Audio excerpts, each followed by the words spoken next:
ஒரு முக்கியமான காலகட்டம், ஒரு நெருக்கடியான காலகட்டம் பாமக இருக்கு. இப்போ இந்த பொதுக்குழு எவ்வளவு முக்கியத்துவம் வாய்ந்தா பாருங்க. இல்லை, இதெல்லாம் நெருக்கடியெல்லாம் ஒன்றும் கிடையாது.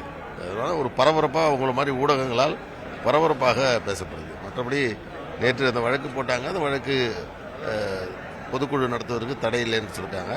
அதனால அது இயல்பான ஒரு பொதுக்குழுவாக தான் இருக்கும். விதி 13 படி நிறுவனருக்கு அழைப்பு விடுக்கப்படும். ஐயோ, நேற்று அதை சொல்லியிருக்கோம், நீதிமன்றத்திலையும் சொன்னோம். நேரடியாகவும் இமெயில் மூலமாகவும் வாட்ஸ்அப் இதன் மூலமாகவும் அவருக்கு உரிய விதத்தில் அவருக்கான அழைப்பு என்பது விடுக்கப்பட்டிருக்கிறது. கட்சி சட்ட விதிகள் ஏதாவது மாற்றம் கொண்டு வர வாய்ப்பு இருக்கா இன்றைய பொதுக்குழு? அதெல்லாம் தீர்மானத்துக்கு பிறகுதான் முடிவு எடுக்கப்படும். இப்போ தீர்மானம் இங்கே என்னென்ன பொதுக்குழுவில் கலந்து கொள்ளக்கூடிய நிர்வாகிகள் பேசுகிறாங்க, அவங்க சொல்லக்கூடிய கருத்தின் அடிப்படையில் தேவையான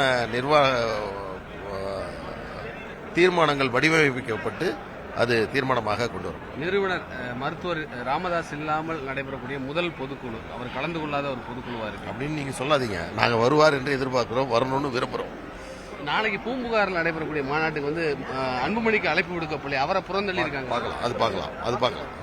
தேங்க்யூ.